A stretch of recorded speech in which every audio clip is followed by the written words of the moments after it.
keheningan malam ku tenangkan aku agar kau terlena dalam tidurmu. Gelang malam pun tiba ku kenang dirimu agar kau menjelma dalam mimpiku. Rasa tak kuasa berpisah denganmu.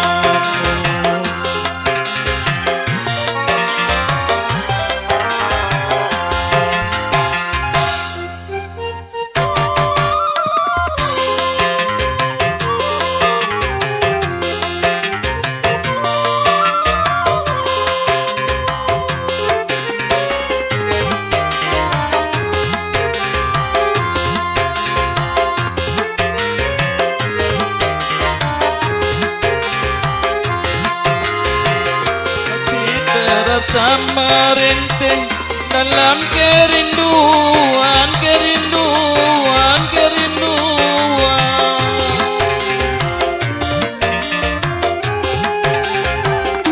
Dan ku menangis selalu dalam perpisahan, dan masih aku rasakan kecupan bibirmu dengan derai air matamu.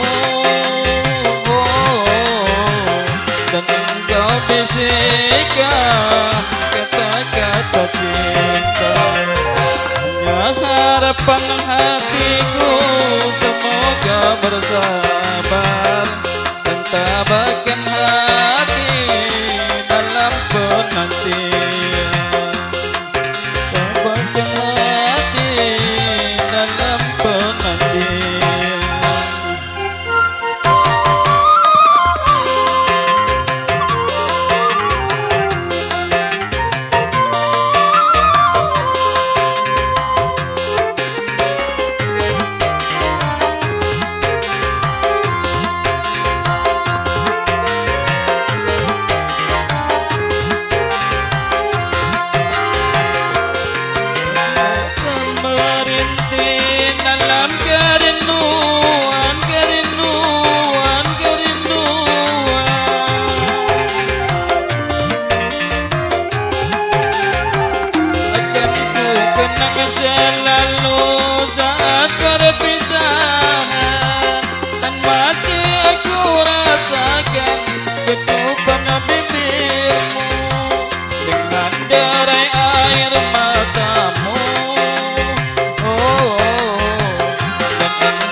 Tabahkan hati dalam penantian, dan tabahkan hati dalam penantian. Matur nuwun.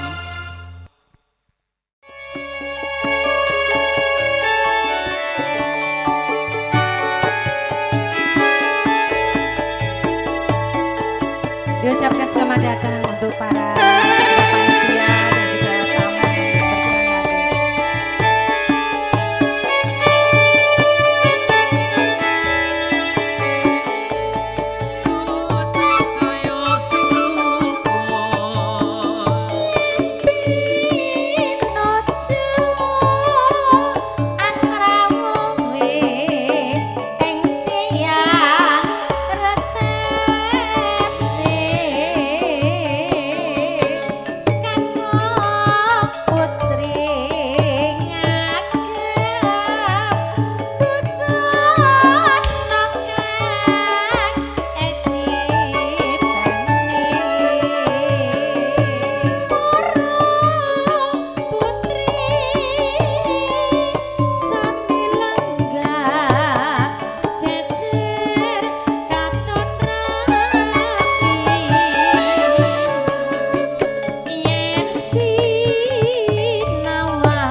jaluk lahan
dikon mesem goyang goyang guyung saja arep mundut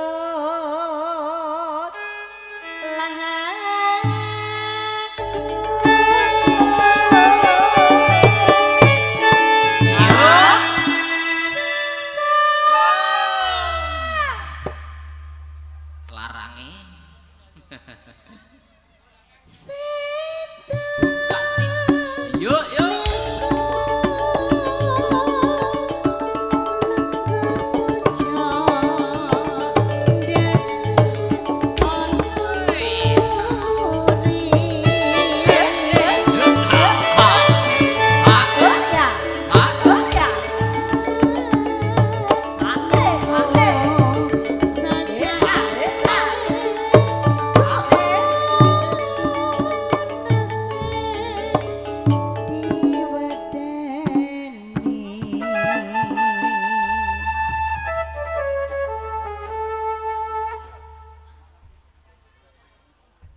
kepada jajaran panitia kiranya bisa mengatur ruangan dikarenakan pengombyong pengantin ini kayaknya juga sangat banyak, jadi kepada seluruh jajaran panitia tamu dalam untuk mengatur ruangan.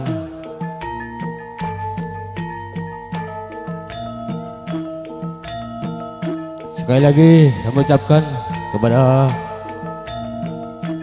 pengomong pengantin yang dari Agung Jati, semuanya tanpa terkecuali diucapkan selamat datang di tempat kediaman Bapak Sarmin. Tentunya silahkan memasuki ruangan yang sudah disediakan.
Monggo sekali lagi diaturi kepada seluruh pengombiong daripada pengantin pria yang dari Agung Jati dipersilakan untuk masuki ruangan yang sudah disediakan oleh tuan rumah maupun dari badan panitia.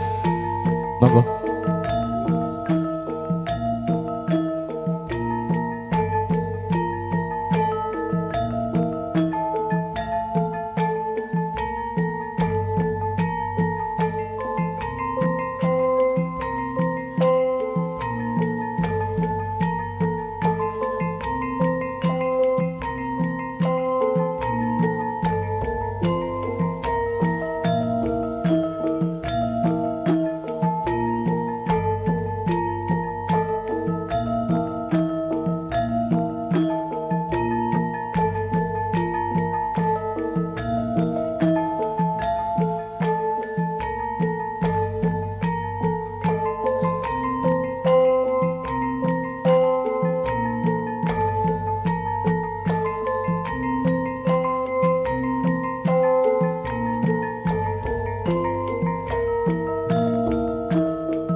Sekali lagi kami ucapkan kepada seluruh pengobyong pengantin, kami persilahkan kiranya bisa memasuki ruangan dan menempati tempat duduk yang telah disediakan oleh keluarga besar dari Bapak Sarmin sekeluarga.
silakan untuk bergabung. Monggo sang Jawi, silakan. Diaturi.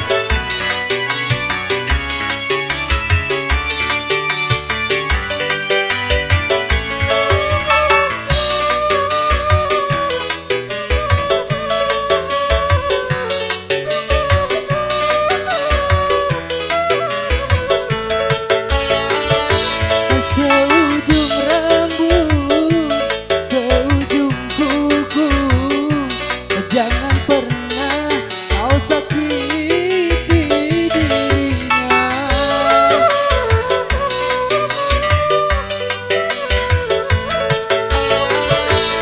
Cintai dia, sayangi dia, janganlah kau sia-siakan dirinya.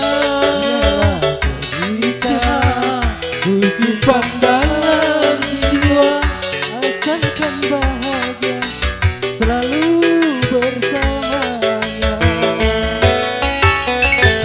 Aku titipkan kepadamu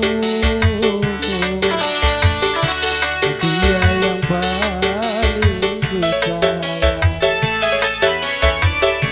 Engkau tahu di dalam hatiku masih menyayangi selalu. Ayo, goyang.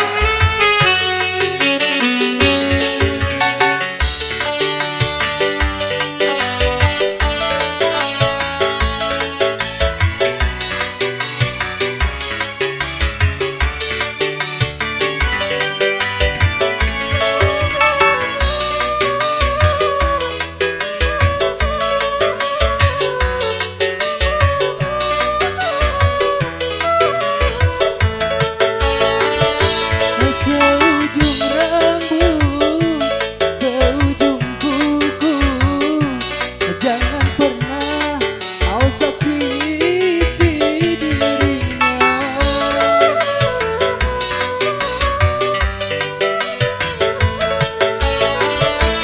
Cintai dia, sayangi dia, janganlah kau sia-siakan dirinya.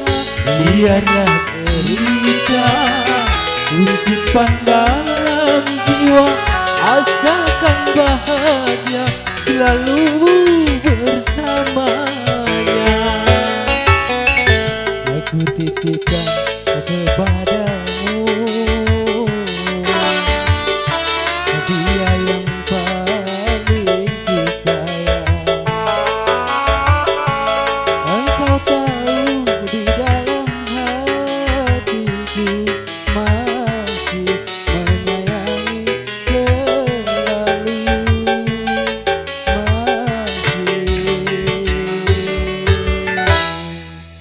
menyayangi selalu.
dari Sada Sabai yang tujuannya untuk mempererat biar supaya saling tahu keluarga dari Bapak Sarmin dan Bapak Hartono.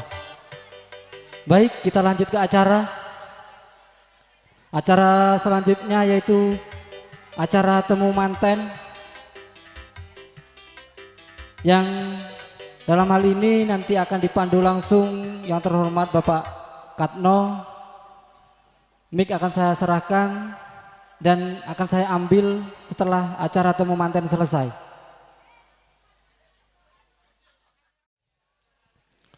Assalamualaikum warahmatullahi wabarakatuh. Dumateng panjenengan Bapak Kepala Desa Tridadi sak setatipun ingkang satuhu dahat kinurmatan. Dumateng ingkang mengugati Bapak Sarmin saha ibu saha sak keluarga ageng ugi ingkang kula hormati. Dumateng pihak besan saha sak pangombiyongipun ugi ingkang kula hormati. Dene keparenga kula cempanaka marak mangarsa ngambil pangardikan panjenengan sedaya ingkang ketemben wawan pangandikan inggih awratipun hamesti jejeban luhur kula dipun sraya dumateng Bapak Sarmin kapurih ngaturaken adicara adat Jawa ingkang winastan panggih penganten utawi temu penganten. Ambek bilih ing mangke anggen kula ngaturaken saking wiwitan ngantos paripurna gati wonten kirang langkungipun kula nyuwun pangapunten ingkang saageng-agengipun gandeng sampun titiwanci tumapak ing gati pinanganten kalih badhe dipun panggihaken. Kula nyuwun donga panjenenganipun mugi-mugi adicara temu manten menika saking wiwitan ngantos paripurna tansah manggih rahayu dodo nir ing sambikala. Karing gending kabar Mas, monggo.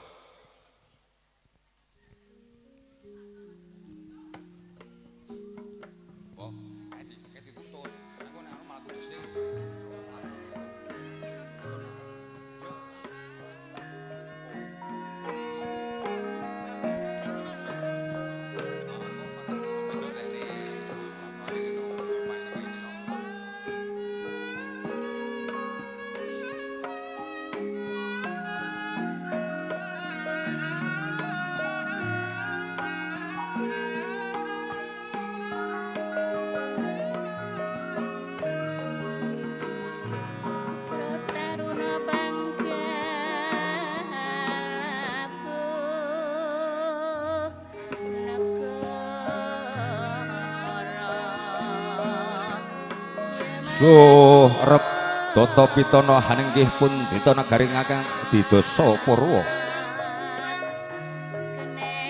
eka marang sawiji adi linuwih dasa 10 Purwa wiwitan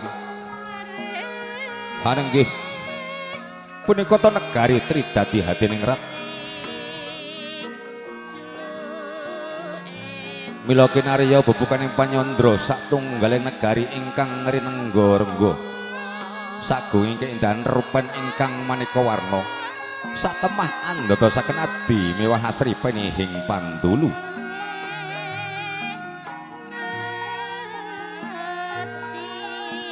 ingkang sedaya kula ausakti maratandani bilih sekelangkung ageng raos bombong bengahipun ingkang angrenggani wisma hameku karya anenggih panjenenganipun Bapak Sarmin ingkang kepareng hamiwaha ingkang putra panganten sekalian. Wekdal sak mangke sampun pareng jengkar saking pelanggahan tumuju mring sasana panggih. Punapa ta ingkang dados pengagemipun putra panganten sekalian. Putra panganten sekalian ngagem busana keunggulaning busana ingkang indah ing warni pating glebyar pating kelap sunare hangebegi salebetisma pawiwahan biar sumener kadya sesetya tinatos kang kinarya rerengganing busana sak temah anambahi kabibane putra panjenengan sekalian kang ketingal pekik miyang sresta ing warni wadanane semunar lamun Cenandra Sirna sipating janma pindha Sang Hyang Bathara Kamajaya miwah Bathara Ratih mangeja antah. Para rawuh kalajengaken rawuhipun pinanganten kakung saking Wisma Palreman kinanthi manjing sasana pawiwahan kairing gending Gunung Sari.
Menyarmo Prabowo sumirat hamba Bartejamaya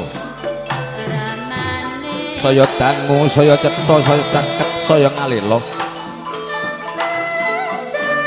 lah punika tejane arisan pinangkakung pun bagus Antasaputra ingkang mejil saking sasana Palerman kinanthi manjing sasana pawiwahan. Biar busaning putra panten kakung ngagem busana ingkang tinates benang setya agem kuluk kanaraga ngemba busane nata lamun kadulu katongan agung Prabu miwah Prabowo agung ateges kebak ingkang daneng sanyata diluhung Prabu ateges pindha jejering Narendra kebekan ing kawiwahan luhur dene Mabrawa ateges Sinung Prabowo adi endah welangoni dampyak para kadang Wandawa ingkang samya hayap tindak ira putra panen kakung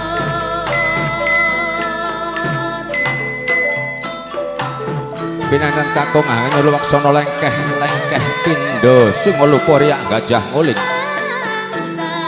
sak pecak mangu sak tindak kendel semua hangun mulat indah ini sasana ingkang angrenggani tawing weruh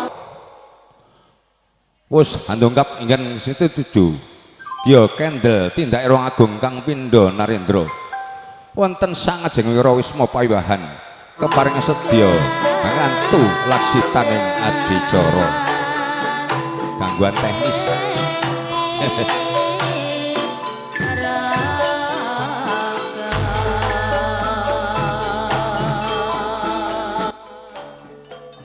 para rawuh kalajengaken panggih panganten kairing gending kodhok ngorek plokotok kodhoke ngorek iki udane ora sida muga-muga ilang udane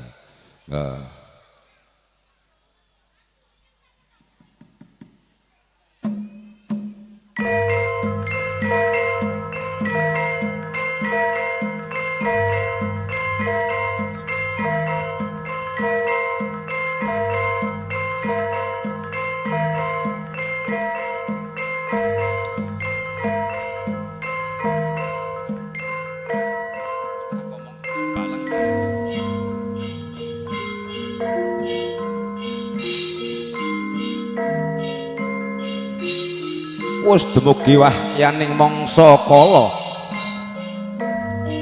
dumameng pasteng ing madane wis mapawiwahan ing siang punika wonten titah ing Gusti arupi jalu pastri bangkit manunggalaken karsa arsa ngancik ing alaming bebrayan ana tepi upacara adat widi-widana ingkang sampun sinengker inggih punika upacara panggih panggih amakurdi pangudi gawang penggalih lun-lunan tindakira Sri Pangeran kakelih giya samya pagot tingal tempu ing catur netra mahanane manunggaling karsa ginugah rasane amung sajuga kang cinipta antuk obagya mulya ing donya teking dalan saya caket tindakira Sri pengantin kekalih nulya kumelawi astane pengantin putri Hambalang Ganten ampen pengantin kakung ingkang menestan gondang kasih semenugi pinangan kakung gumati Hambalang Ganten gondang tutur dumateng gugunangan manah kantalan punika suruh ingkang temurose ginulung ing salebetipun si jan benem tinangsuran benang lawi dene werdinipun manunggaling karsa antawisipun jalu pastri kadya suruh lumah urepe dilinusi jewarnane ginigit tunggal rasane sang caket lampir Sri Panganten Srembit anyeketi gendhaga kencana isi tirta wening paweningane keutaman katingal kambang kumambange Tripuspita warna kantil melati sarta mawar kantil kumantel katresnan pengantin putri melati awet saking daling lati Sri Panganten kakung mawar arum ngambal gandane ing donya teking delahan para rawuh pinanganten sambit samutap asta sigra haningku Sri Panganten putri ing ngarsanipun kang garwa anyeketi gendhaga kencana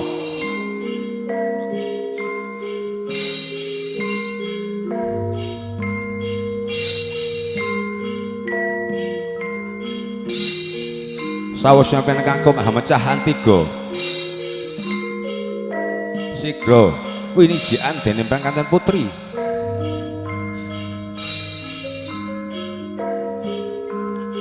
pratandha tan ana kang pantes hangayomi anuntun hanganti kebrating panembah mring Gusti kajawi Sang Binagus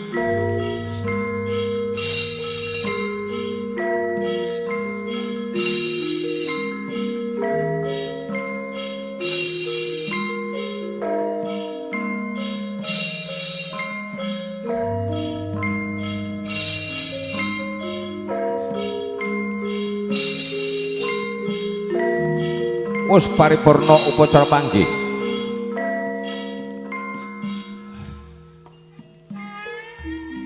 sigra pinanganten Srembit jumeneng jajar sumanding sinegapan sindur warna rikta lan seta dening kang ibu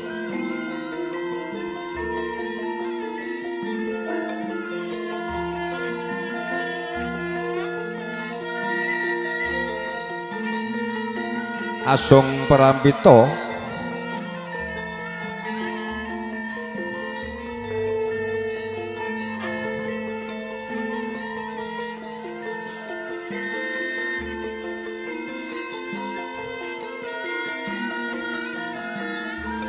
putra Panasambit tansah tinuntun ing reka taman wani manang bebener wedi marang kanistan putra Panasambit tuntun benayang lampai rinangkul kenepit kempit dendang ibu jengkar saking sasana panggih tumuju pring pelengganira kanthi asesanti jaya jaya wijayanti wis jalan ngesor nang kabeh laju lameng pindha narendra dupis prapton ingkang kan sedya inggih ing dampare nenggo sigra lenggah jajar keket raket renggang gula kompyur pulut sumunar cahyane ilang sipating titah pindhos dewane asmara ngejo antah mila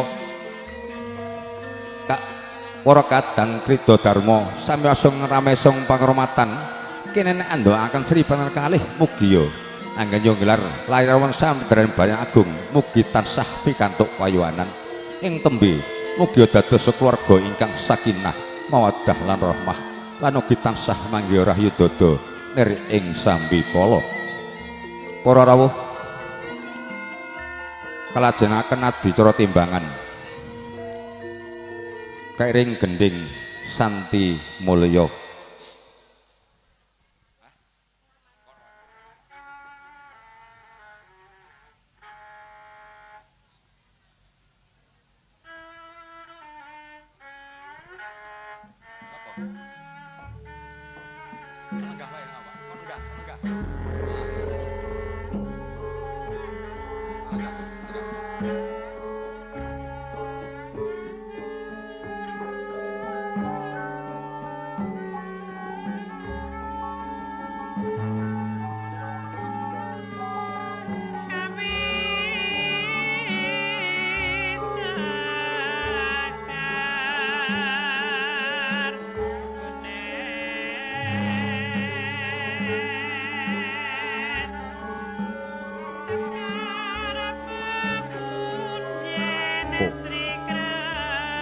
Adicara songman adicara timbangan menika pasamanipun pepenget dumateng tiyang sepehipun kekalih supados mboten kathah raos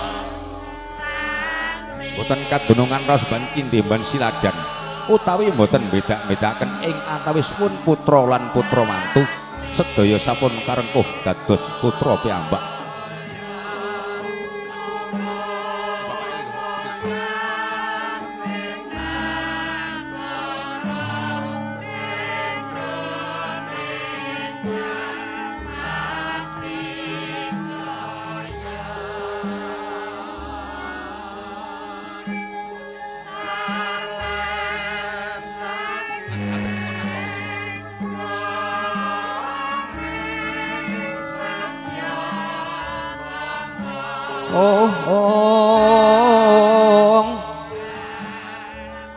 Rem surem dewang kara kingking lir mangus wokang layu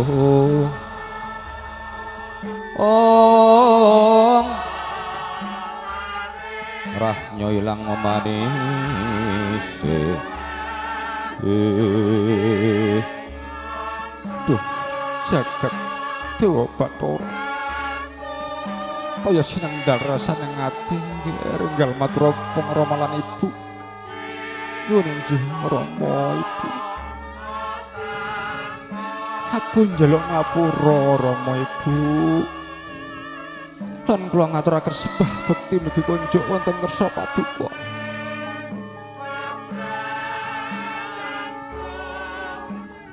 iya ya nggih wis tak ngapurane apa dadi luputmu wis tak tampa apa sing dadi payung peraya nggih muga dongane Rama lan Ibu iso nderekne nggon mlemben ana samudraning bebrayan bisa atur untuk rentunuk ya nggih doh nol tukar lan padu ya nggih urip ira ing tembe iso migunani tumrap ning sami mung siji poling Rama lan Ibu kowe kabeh tansah ngebekti mengarsane Gusti supaya urip ira ing tembe iso marenggo manggon ana swarga donya swarga akhir ya nggih oh inggih Rama Ibu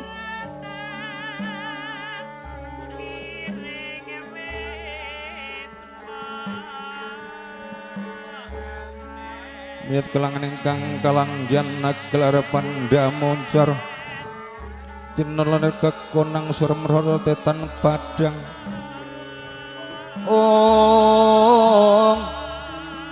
sorot lan pajar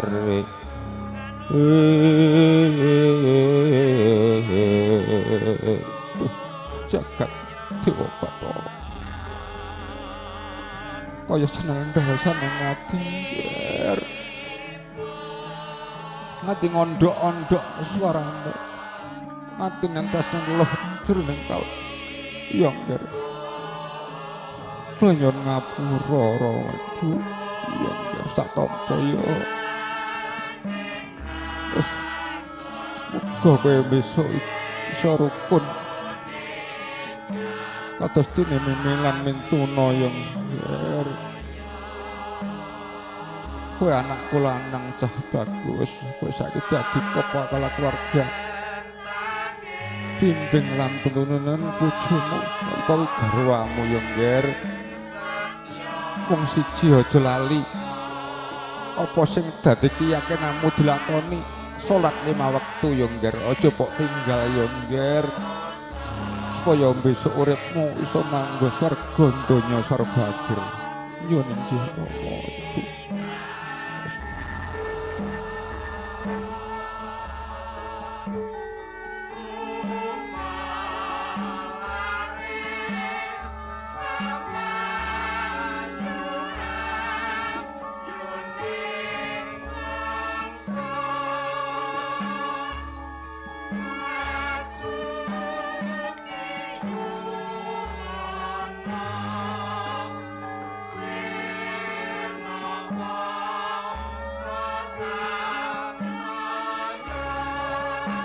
Para rawuh mekaten kala wau adicara panggih manten iki dalengan tak nangis tenan iki asli.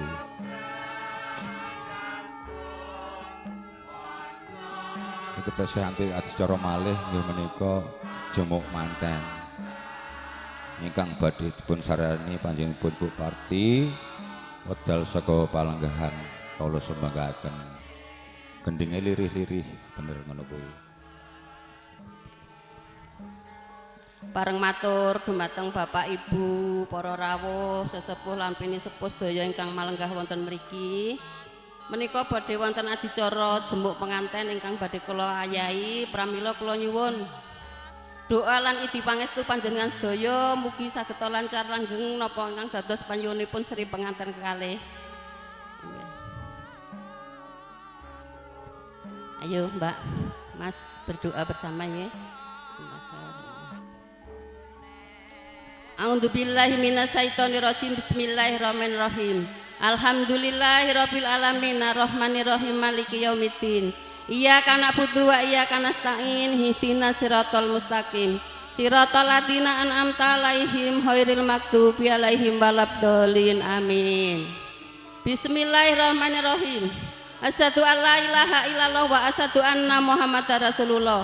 Mboten wonten pangeran ingkang leres dipun sembah kajawi namung Gusti Allah piyambak ingkang leres dipun sembah. Lan kula pitados bilih Kanjeng Nabi Muhammad menika utusanipun Allah. La ilaha illallah Muhammadar Rasulullah. Bismillahirrahmanirrahim. Niate ingsun oyate manah wite pikir godhonge sir. Pentile puji lan dikir. Dadi jodohmu donya lan akhir. Aja wah aja gingsir tetep langgeng selawas murip.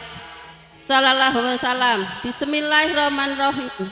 Allahumma selamat bener nibotangi tekno menawa teka sadatku panetepan agama. Nabi kita wis rabi apa sing rabake Kanjeng Nabi Adam sapa waline Rasulullah. Sapa pengulune Kanjeng Nabi kita Muhammad apa rapale. Wali cilik badhong nyawa wong lawas ngadeg ning bumi tengah. Ya huyalah ya huyalah ya huyalah sinaitan dening Allah. Bismillahirrahmanirrahim. Sadat ageng kang jumeneng roh ing lapi sing dadi telenging ati sing dadi lajering urip ayang-ayang roh Muhammad sejatiku manungsa wujud ki sinampurna Sri penganten sekarone bisa selamat donya selamat akhir selamat saking kersane Allah. Bismillahirrahmanirrahim. Mbok daya pertimah lungguh amben bergula gamparane kencana cunduke sarine wulan sumping lintang johar yaiku pupu sing mbok midodari sekedhi Banjaran Sari. Sri penganten sekarone nadai cahya rasa datullah sallallahu alaihi wasallam. Bismillahirrahmanirrahim. Manta ajiku jala sutra tampangku sloka mangang tak tebake segara wetan tak tebake segara lor tak tebake segara kidul tak tebake segara tengah. Apa ta oleh-oleh wak bolanat uceng sliwet sampun kantun. Pundak kuat rinundung derajat rineksa malaikat 144. Sak kayu-kayune puspa netra sing gedhe wite becik papane ayo panggonane. Klothokane dadi pagere, pange dadi gondelane, bertapane dadi cahyane, kembange dadi sandang pangane, pentile dadi kanugrahane, godhonge dadi pangayamane, wong tuane sekaro-karone. Birahmatika ya arhamar rahimin.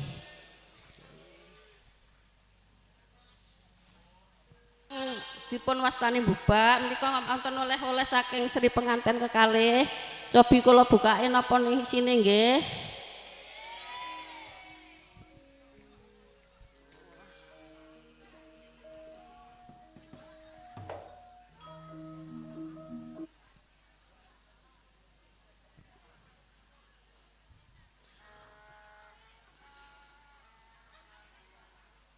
Oh isine tape para rawuh. Cobi kula kan ngrasakake napa rasane nggih.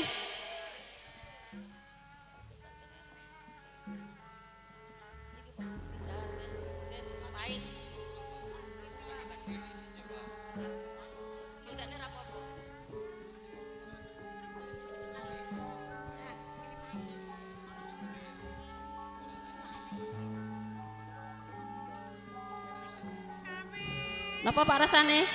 Pahit. Pahit, tapene jarene pahit. Napa Bu rasane? Getir. Getir. Tape pahit karo getir.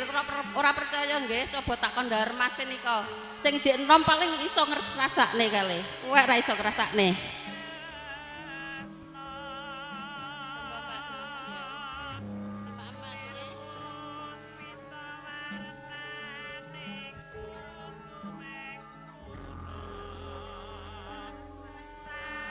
Apa Mbak rasane? Panas. Panas.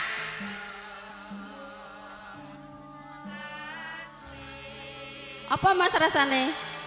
Untar-untar, Mbah. Untar-untar. Jadi mriko pahit, getir, panas, untar-untar. Apa iya ya iki jek tunggale? Aku sing ngrasake. Coba nggih, Bu.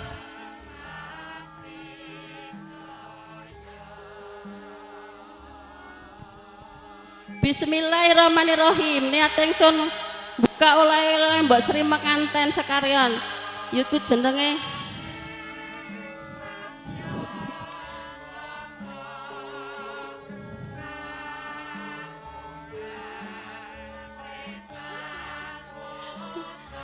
isine saka asale saka pasar Ngaloko, isine semangka jinggo sing nggo ngiris ladeng waja landesane pupu kiwa. Mesti enak nggih, Pak. Cobi kula rasakne.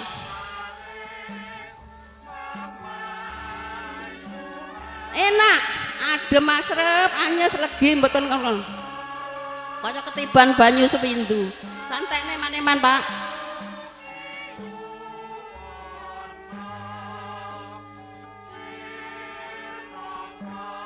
Inti lan sejatosipun Bapak Ibu para rawuh sedaya panjenengan sedaya kula aturi nyekseni menika ingkang pahit getir panas untar-untar sampun dipun dhahar tiyang sepahipun kekalih semua sampun telas nggih. Dados Sri penganten kantun manggiya karaharjan kabejan karaharjan mboten wonten alangan setunggal punapa pikantuk rahayu wilujeng saking Gusti Allah taala. Amin. Monggo-monggo sesarengan dipun dongaaken.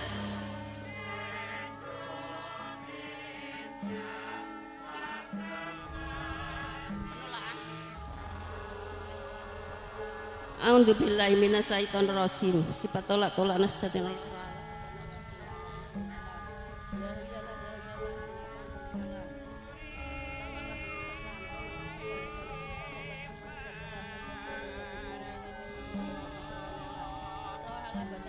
Sinaitan dening Allah. Rahmani taline urip roh jasmani sampurane urip roh nurane tuntunane urip. Ya ketulak nuri bareng cok dunya sing yang mata banyu bumi baliknya yang bumi seran banyu yang metu banyu baliknya yang banyu yang metu sorot baliknya sorot saling sorot sing metu alus sing mujarobat balik non kiblat apa asmane tulis si rojo ganggu gawe mang Sri pengantin sekarone wong sak keluargane sapa salah sapa lupa salah ya huyalah ya huyalah ya Allah ya aku nunggu sarini Muhammad sallallahu alaihi wasallam.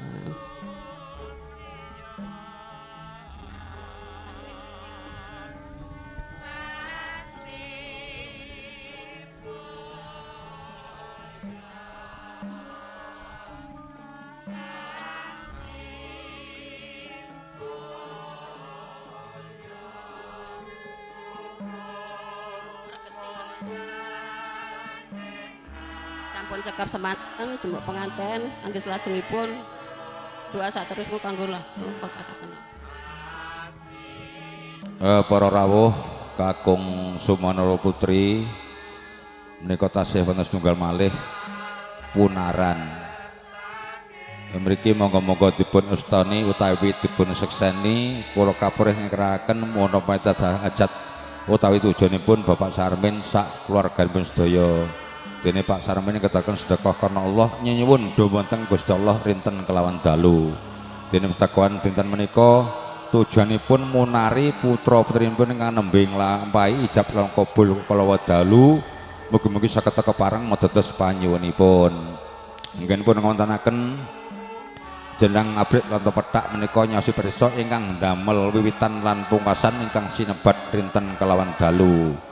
Ingkang satan malih nggih wontenaken jeneng pepak abang ireng putih kuning nyaosi pirsa sedherekipun Sri Penganten Serimbit ingkang manggen wonten kebrat sekawan nggih menika Alwamah Amarah Mutmainah lan Sopiah. Entipun dipun sasi pirsa saged ngawat-awati dhumateng Sri Penganten Serimbit serinten sedalaunipun sak ngajeng saungipun mugi-mugi dipun awati den menika antos sak lame-lamenipun. Nggih wontenaken jeneng Mergoina nyasi pirsa sedherekipun Sri Penganten ingkang tunggal pertapan siji panggonan yang cedhak boten singgulan yang adoh boten wangenan ingkang sinebat Kakang Kawah Adi Ari-ari. Anggenipun ngontonaken jeneng tawa nolak segaling sengkala saking sekawan ingkang sampun temo diwangsulna den terma presida saged sumayaken wangsul dumateng pelangipun piyambak-piyambak. Anggenipun ngontonaken sukul punar sejodo menika ingkang setunggal kangge munari Sri Penganten kekalih ingkang setunggal kangge munari besan sekalian. Entempun dipun punari saged sayuk rukun tunggal karep tunggal pamuji wonten-wonten enten ingkang geseh sulaya setunggal saged sayuk rukun den menika sak lamen-lamenipun. Anggenipun ngontonaken arak-arakan nggih menika ngarak rezekine Sri Penganten saking kiblat sekawan. Mbok bilih rezekine Sri Penganten tasih tebih enggal dipun caketaken menawi sampun caket enggal dipun paraken rezeki ingkang barokah ingkang bermanfaat kagem gesang alam donya kantos paripurnanipun.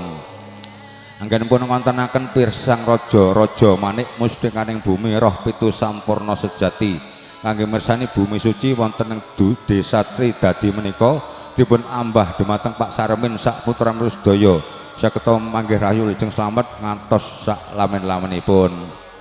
Anggenipun ngontonaken nggih menika panggang tumpeng menika nandhang ingget sengkala gedhe bucal popo cintaka dogal kuwayane Sri Penganten utawi ngeres linune Sri Penganten. Sampun sampun dibucal dan menika kantun sehat walafiat kepareng menawi dados panyuwunipun. Mbok bilih sedaya kirang langkung anggen kula ngaturna kalimah mugi-mugi Allah Ta'ala kasaged nyakapi menapa ing dados siripanipun Pak Sarmin sak gorong sedaya. Mugi sekota-kota tambah donga pastipun dumateng para rawuh sepuh anem ageng alit ingkang sami melenggah wonten mriki. A'udzubillahi minasyaitonir rajim. Bismillahirrahmanirrahim. Allahumma shalli wa sallim ala sayyidina Muhammad wa ala ali sayyidina Muhammad sayyidil awwalin wal akhirin wa sallim radhiyallahu ta'ala an sadatina ashabi rasulillah alhamdulillah rabbil alamin hamdas sakirin hamdan naimin hamdan yuapini kabi majidah ya rabbana lakal hamdu kama yang bakhili jalal jikram tu sultanik. Allahumma fir lana dzunubana wali walidayna warhamhuma kama rabbayana shighara walijal muslimina wal muslimat wal mu'minina wal mu'minat al ahya'i minhum innaka ala kulli syai'in qadir. Allahumma alif baina syainal wa ajija kama alafta baina adam wa hawa wa alif bainahuma kama alafta baina sayyidina Muhammadin sallallahu alaihi wasallam wa khadijatul kubra wa alif bainahuma kama alafta baina sayyidina alihin wa sayyidatina Fatimah syahra wa alif bainahuma kama alafta baina Yusufa wa Salihah wa alif bainahuma kama alafta baina ma'i wal saji wa sallallahu alaihi wasallam.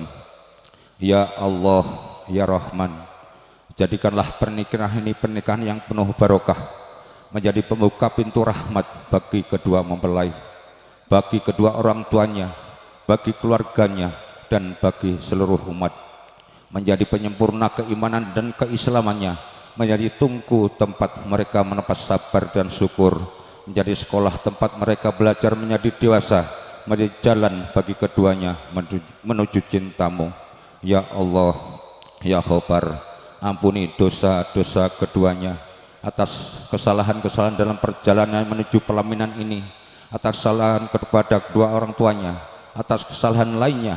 Ampuni segala khilaf mereka, sucikan hati mereka, luluskan niat mereka, bimbing mereka ke jalan yang kau ridhoi, lindungi mereka dari segala tipu daya setan agar dapat menapaki jalan kehidupan baru ini di jalanmu yang lurus. Ya Allah, ya Ahad, satukan hati kedua mempelai ini ya Allah, sebagaimana kau satukan antara Adam dan Hawa, sebagaimana kau jadikan telaga kasih sayang antara Rasulullah dan Khadijatul Kubro, sebagaimana kau sematkan cinta kasih yang tulus antara Ali bin Abu Thalib dan Fatimatus Zahra. Ya Allah, ya Roh, ya Wadud, jadikan kedua mempelai ini suami istri yang saling mencintai di kala dekatnya, saling menjaga diri di kala jauhnya, saling menghibur di kala dukanya, saling mengingatkan untuk ketaatannya, dan saling sempurnakan dalam ibadahnya. Barakallahu laka wa baraka alaika wa jama'a bainakuma fi khair. Barakallahu laka wa baraka alaika wa jama'a bainakuma fi khair.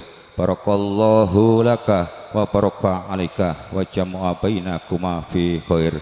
Rabbana hab lana min azwajina wa dzurriyyatina qurrata a'yun waj'alna muttaqina imama. Rabbana atina fid dunya hasanah wa fil akhirati hasanah wa qina adzabannar. Wa sallallahu alaihi sayyidina Muhammadin wa ala alihi wa sahbihi wa baraka wasallam. Subhanaka rabbika rabbil izzati amma yasifun. Wassalamun ala mursalin walhamdulillahi rabbil alamin. Wa bil barakatil suratul Fatihah. A'udzubillahi minasyaitonir rajim. Bismillahirrahmanirrahim. Alhamdulillah. Iyyaka na'budu wa iyyaka nasta'in.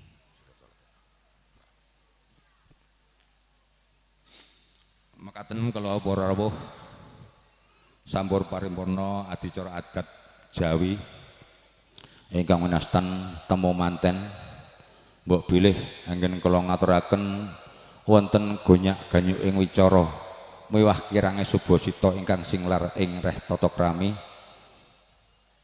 Kula nyuwun pangapunten ingkang saageng-agengipun. Wasana kula akhiri wassalamualaikum warahmatullahi wabarakatuh. Nuwun, nuwun.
Demikianlah tadi acara temu manten yang dipandu langsung oleh Bapak Katno beserta rekan-rekannya. Baik, untuk acara selanjutnya yaitu doa ataupun penutup. Untuk ini mari kita tutup dengan lafaz hamdalah secara bersama-sama. Alhamdulillahirabbil alamin. Dari awal hingga akhir, apabila dalam penyampaian kami kurang pas ataupun kurang berkenan di hati bapak-bapak tamu undangan semuanya, saya pribadi mohon maaf, dan kepada Allah saya mohon maghfirahnya. Akhir kata, wassalamualaikum warahmatullahi wabarakatuh. Dan untuk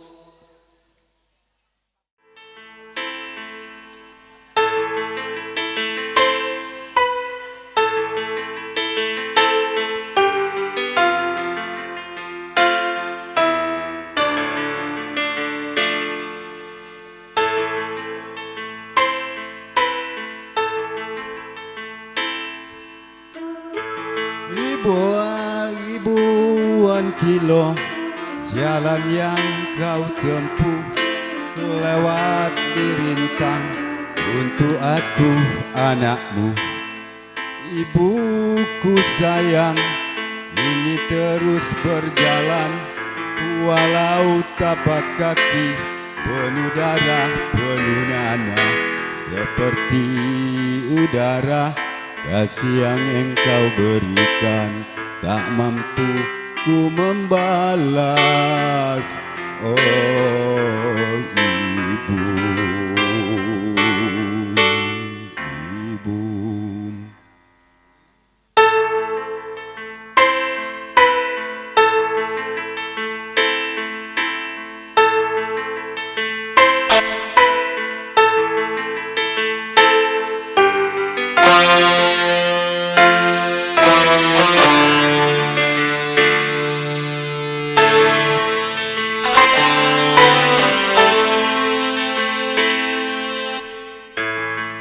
Ku dekat dan menangis di pangkuanmu sampai aku tertidur dari masa kecil dulu. Lalu doa-doamu lalu di sekujur tubuhku tak mampu ku membalas. Oh ibu, ibu.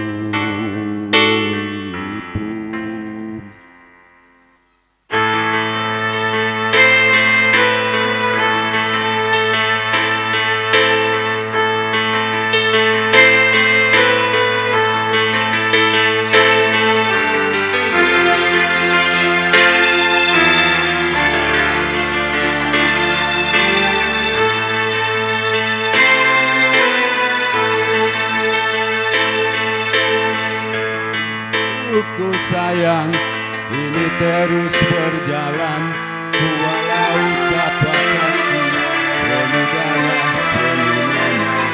Seperti udara kasih yang engkau berikan tak mampu ku membalas. Oh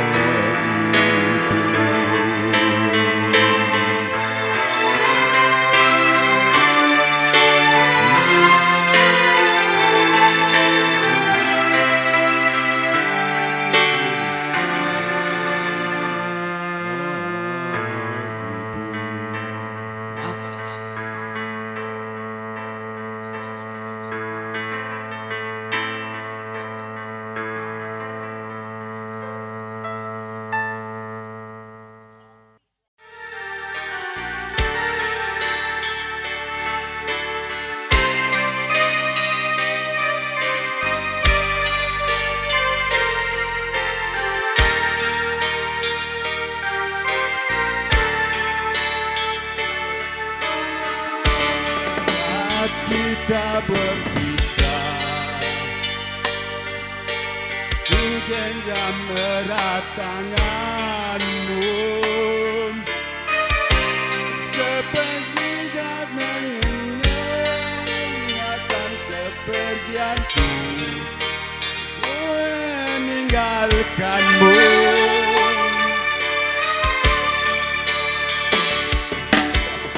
Sebagai saksi bikuku,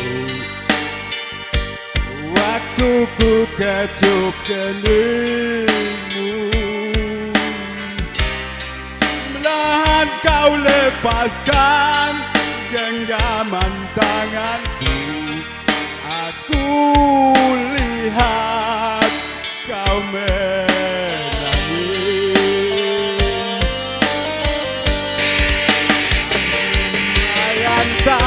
tanganmu, masih ku ingat selalu. Itu yang terakhir ku melihat dirimu.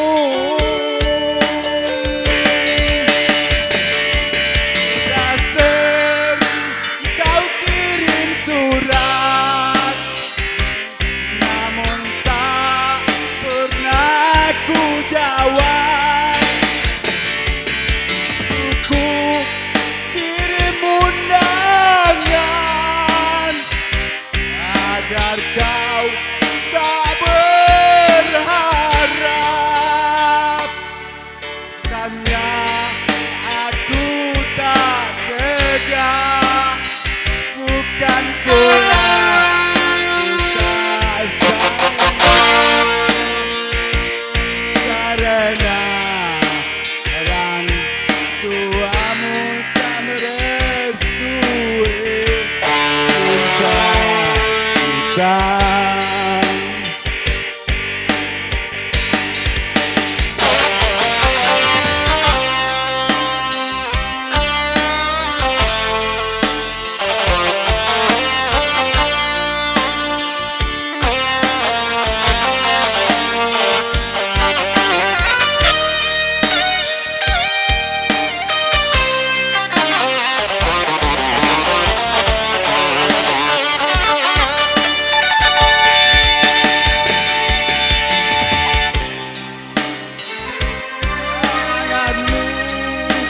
Masih ku ingat selalu,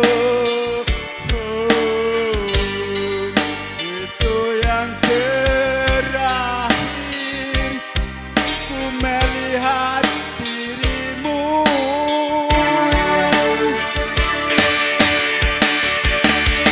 Sudah sering kau kirim surat, pernah aku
wabarakatuh.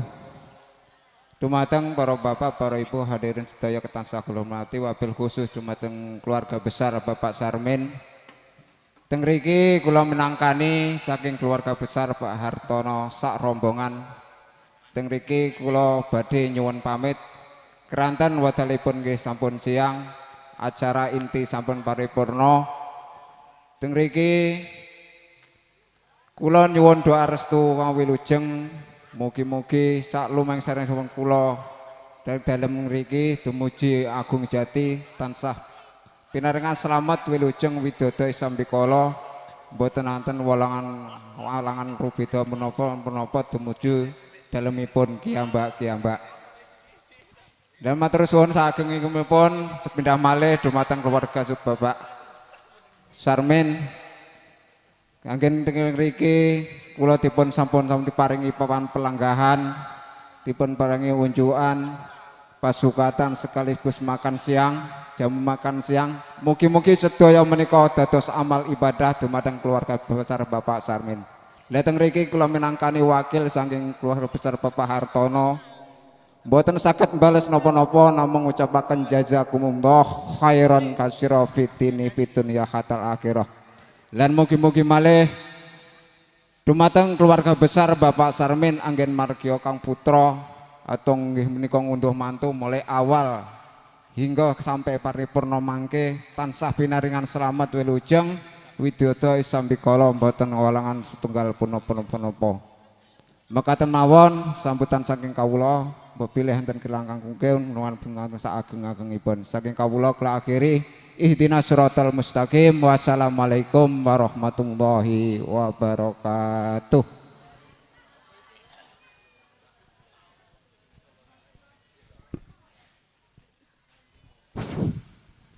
Nggih, sewu. Assalamualaikum warahmatullahi wabarakatuh.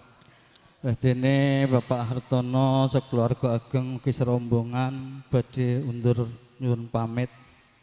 Mboten sanes ing mriki kula minangka wakilipun Bapak Sarmin sekeluarga ageng ugi sedaya panitia ngaturaken matur nuwun nuwun ingkang tanpa utami atas rawuhipun Bapak Hartono sekerombongan sangatos paripurnaning acara.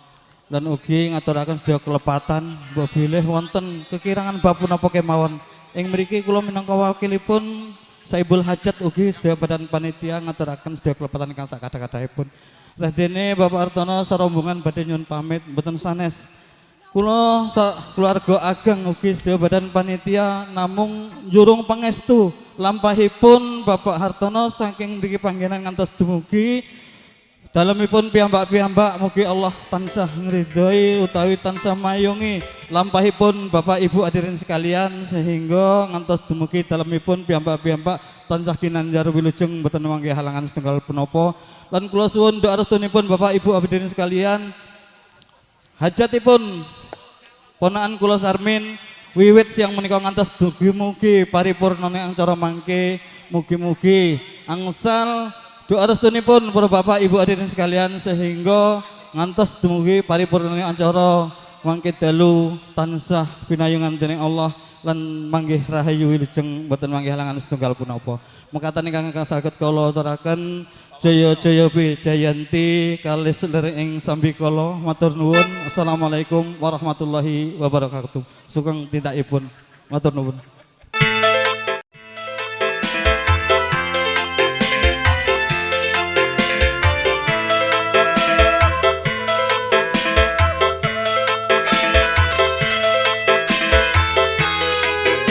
Sekali lagi kami ucapkan selamat jalan sampai berjumpa kembali di lain waktu dan kesempatan. Semoga kesemuanya diberikan keselamatan, selamat sampai tujuan, tidak ada halangan satu apapun. Amin ya robbal alamin.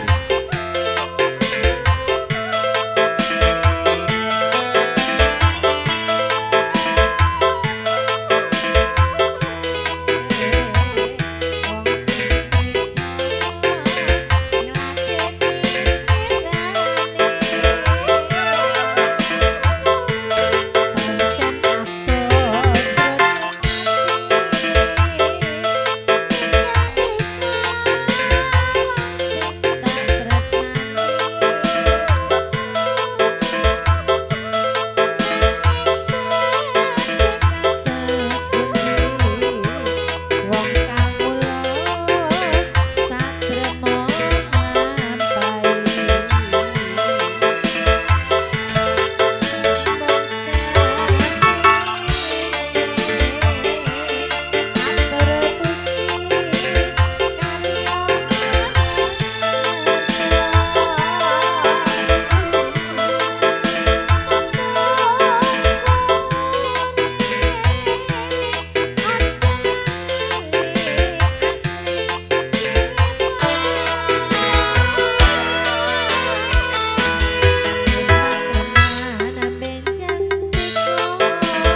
pupuk kau taburkan pada pohon bunga mati, mati untuk selamanya.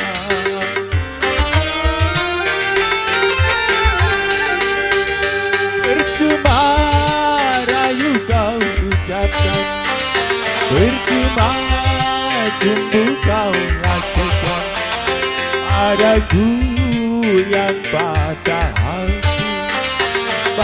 hati selamanya.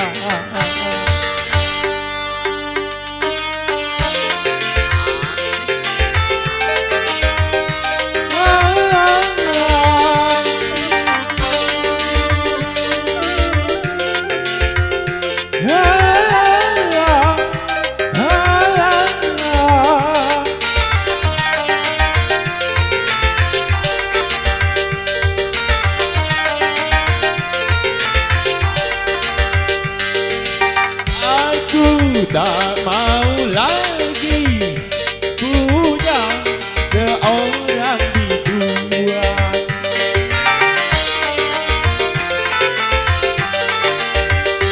Aku tidak percaya lagi adanya cinta biduan. Itu baru jauh semua cinta palsu. Kini ku tak peduli, cintaku tak peduli. Percuma air kau siramkan, percuma pupuk kau taburkan padaku.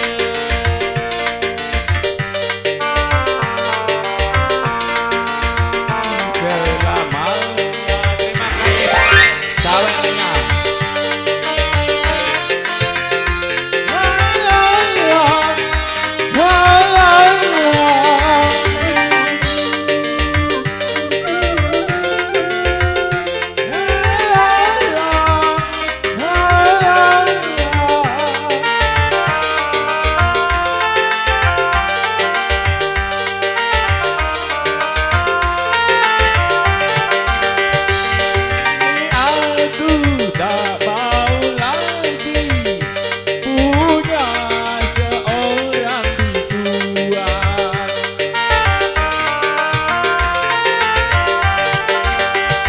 Aku tidak percaya lagi adanya cinta biduan. Kini ku baru tahu semua cinta palsu. Kini ku tak peduli, cintaku tak peduli. Percuma air kau siramkan, percuma pupuk kau taburkan pada pohon bunga mati, mati untuk selamanya.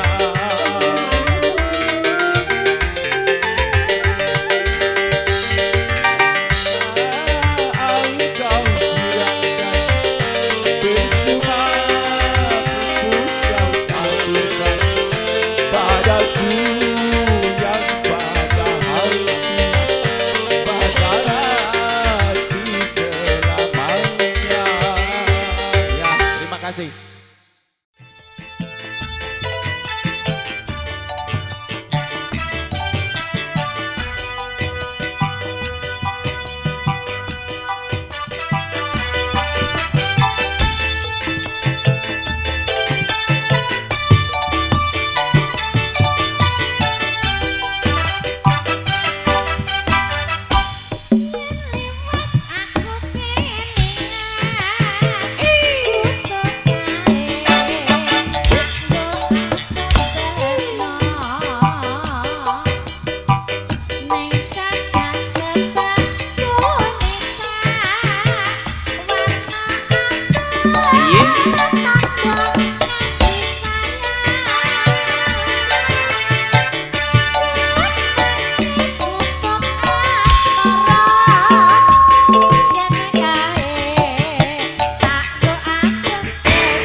Oke, tentunya diucapkan terima kasih kepada selaku dari